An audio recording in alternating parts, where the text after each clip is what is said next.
My phone vibrated in the middle of the meeting, the screen lighting up with a familiar name, Jason. At that moment, I thought he might just be asking if I had lunch yet or reminding me to bring home his favorite salad. But I was wrong. Completely wrong. I want a divorce. Those words came through the phone coldly, as if he were announcing the weather or mentioning an unimportant meeting.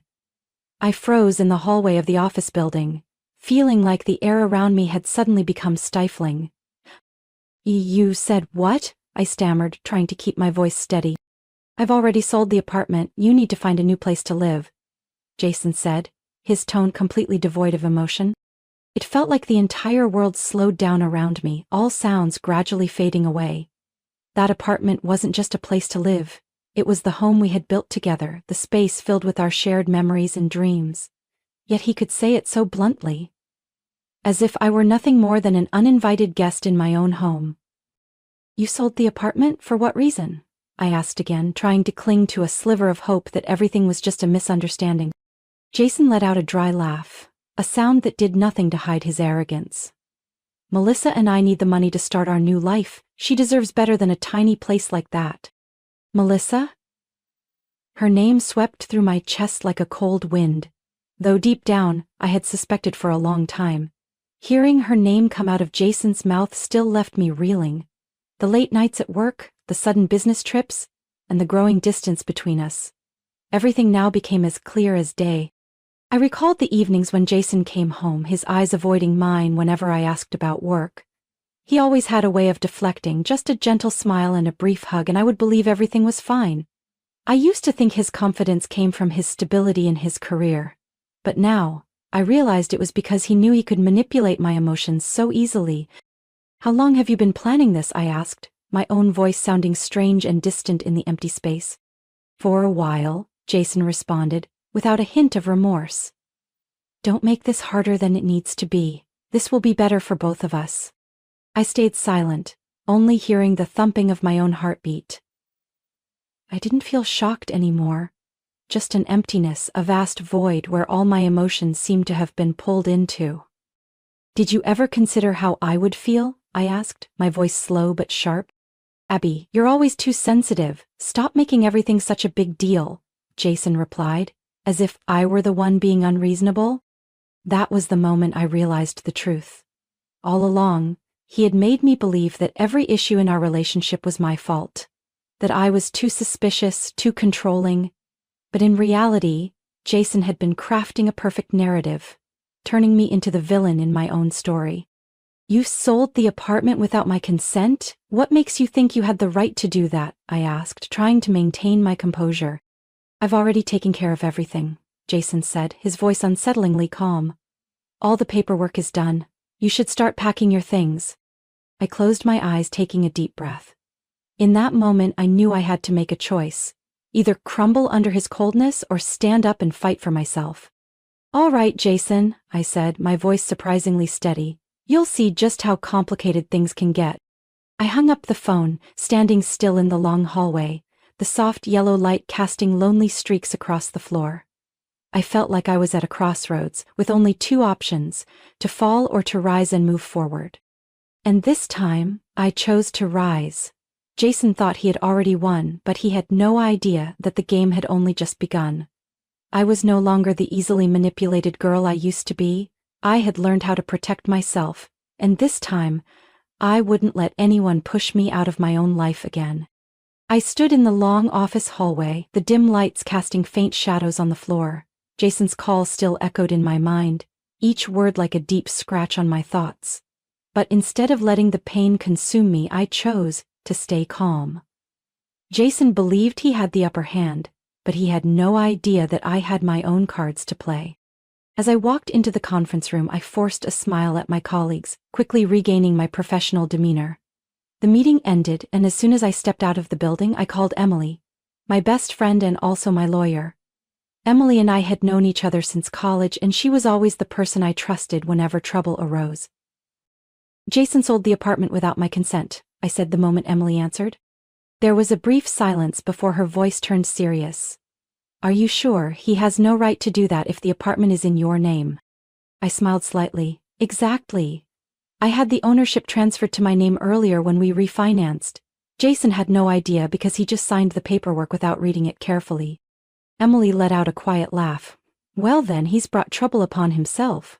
We're going to make sure he understands that things aren't as simple as he thinks. The plan to counterattack began. Emily immediately reviewed the legal documents, confirming that Jason's transaction was completely invalid. We quickly drafted an official letter to the buyer, informing them that the sale of the apartment had no legal standing. Emily also prepared all the necessary documents to take the matter to court if needed.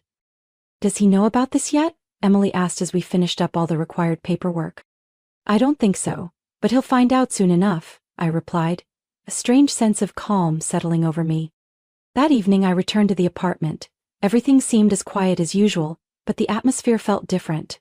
I knew the confrontation was inevitable and I was ready for it. Around 7 o'clock Jason came home. He pushed the door open, his face flushed red and his eyes filled with anger. In his hand was a stack of papers and I immediately recognized the letter Emily had sent. Abby, what the heck is this? Jason shouted, his voice no longer holding its usual calm demeanor. I looked up at him, my face showing no emotion. It's a legal notice stating that you have no right to sell this apartment. Your transaction is completely invalid. He froze, then let out a mocking laugh. You think you can outsmart me? This apartment is ours. Half of it is mine.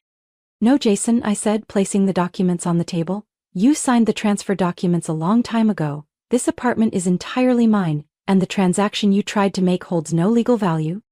Jason began to flip through the papers, his eyes darting between the lines. I could see the confusion slowly overtaking his expression. With each page he read, his confidence gradually faded. I didn't know, he muttered, his hands trembling. Exactly. You didn't read the paperwork properly, just signed it because you thought you always had everything under control. I sat down on the chair, my hands clasped together. But not this time, Jason. You've really put yourself in a tough spot now. Jason began pacing around the room, his shoes tapping against the wooden floor with a disjointed, tense rhythm. You can't do this to me. We've been together for 6 years. How could you push me into a corner like this? I raised an eyebrow, a mix of surprise and a bit of amusement. You sold the apartment without asking me, took the money to build a new life with Melissa, and now you want me to feel sorry for you? Jason's face shifted, the redness draining into a pale hue. Melissa. She won't accept this. She thought we were going to have a fresh start. I let out a soft laugh. Then you'd better explain to her how you sold a property that wasn't yours, and if you don't return the money, it won't just be me seeking justice, so will the law. Jason dropped onto the couch, his hands clutching his head as if trying to find an escape. I didn't feel any pity for him, only a sense of relief as the truth finally surfaced. I'll give you some time to pack your things, I said, my voice neither cold nor gentle. But remember, everything here belongs to me. You don't have the right to stay a moment longer unless I allow it. He didn't respond, just sat there with a vacant look in his eyes. The perfect life he had imagined with Melissa was now nothing but rubble. And I, the woman he thought he could easily discard, was the one holding the keys to end it all. I stood up, walked into the bedroom and closed the door behind me, leaving Jason in the living room with his tangled mess of thoughts. Now I was the one controlling this story. That afternoon I sat on the sofa in the living room, sunlight filtering through the curtains, casting soft patterns on the hardwood floor. Everything in the apartment was quiet, except for my steady breathing. Beside me was the stack of divorce papers Emily had prepared, crisp white pages that held within them a difficult but necessary. I didn't have to wait long. The sound of a key turning in the lock broke the silence and Jason walked in. But what surprised me more was the woman following him. Melissa. She wore a striking red dress, her high heels clacking against the floor with each confident step. Her smile was bright, filled with confidence, as if she were walking into her own home. Look, darling, this'll be our new home, Jason said, his voice brimming with excitement as if nothing had happened. I stood up, my gaze steady on them, but I didn't rush to say anything. Melissa stepped forward, her eyes sweeping over me with a chilly indifference before turning back to Jason. Is this Abby? She asked, flashing a smile that lingered only for a second, like a mask slipping into place. Hello, Melissa, I replied, my voice unnervingly calm.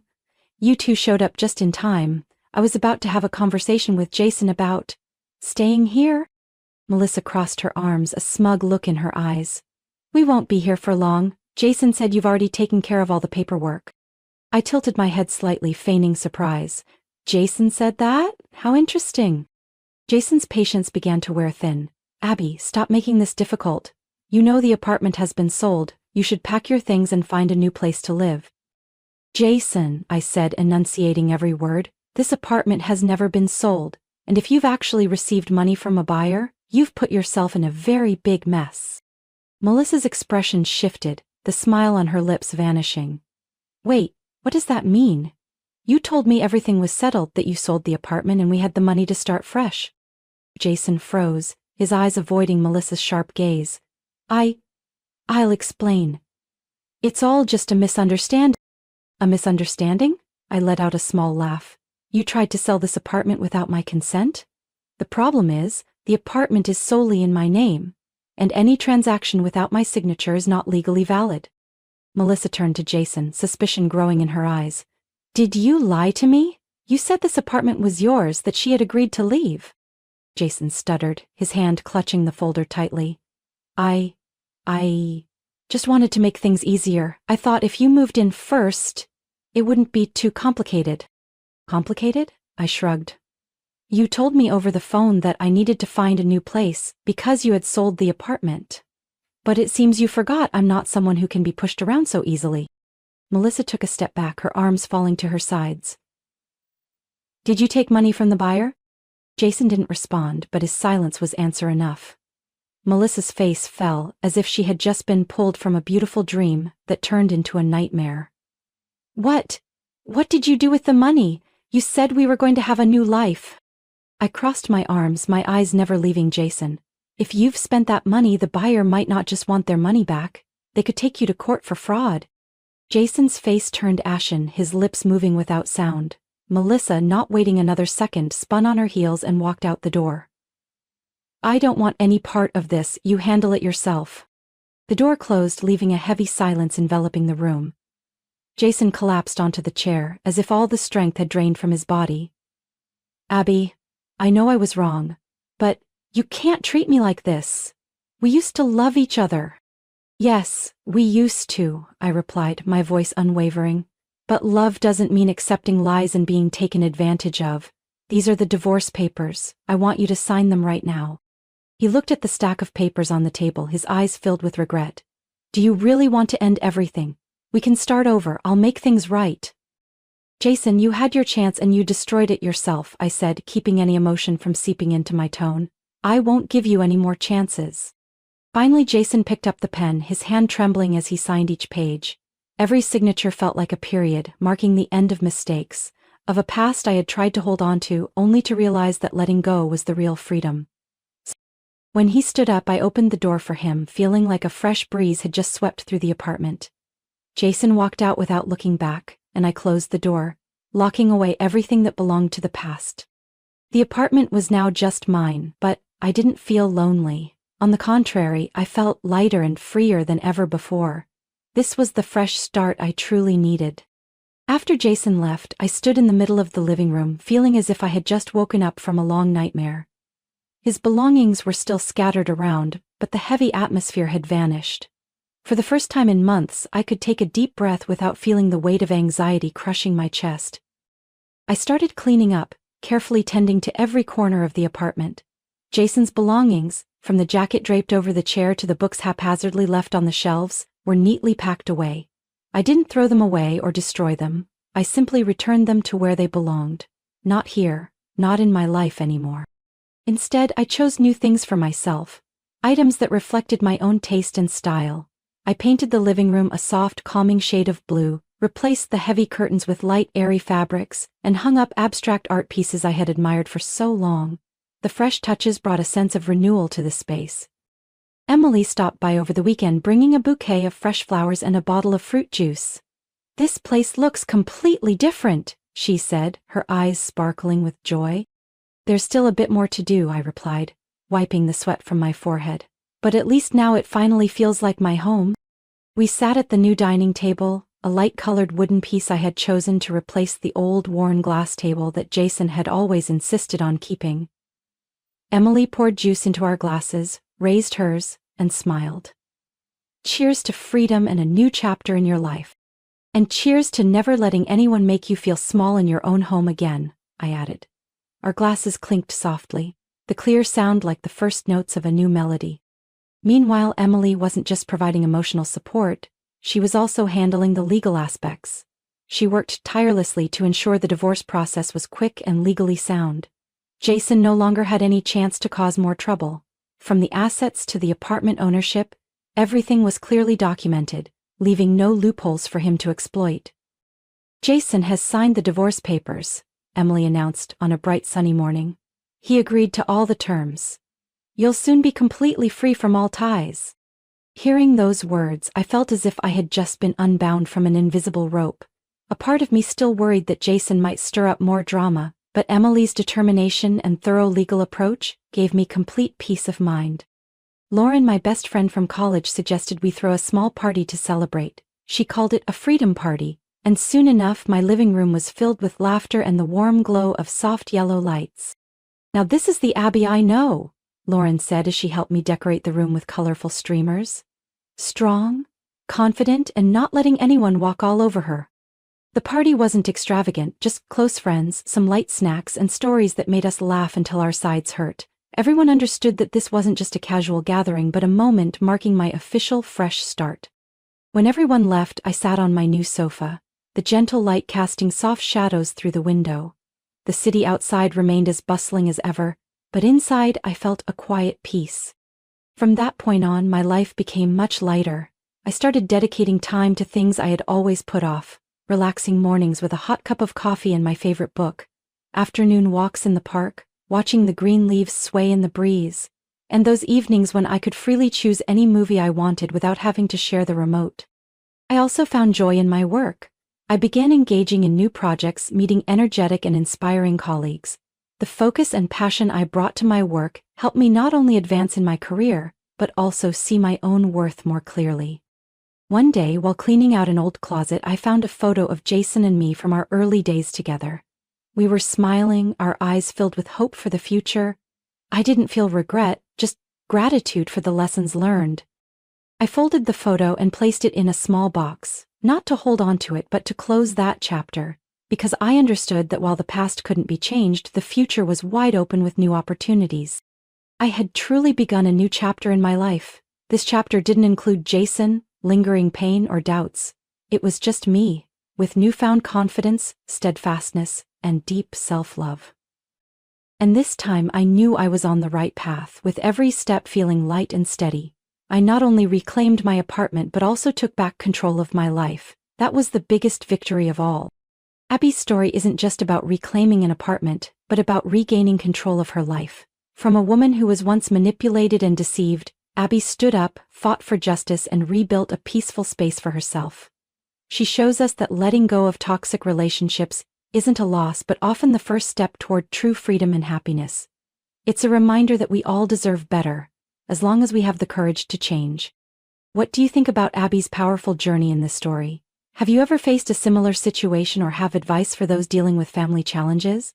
Share your thoughts in the comments below, and don't forget to follow the channel for more inspiring stories about family life and finding happiness.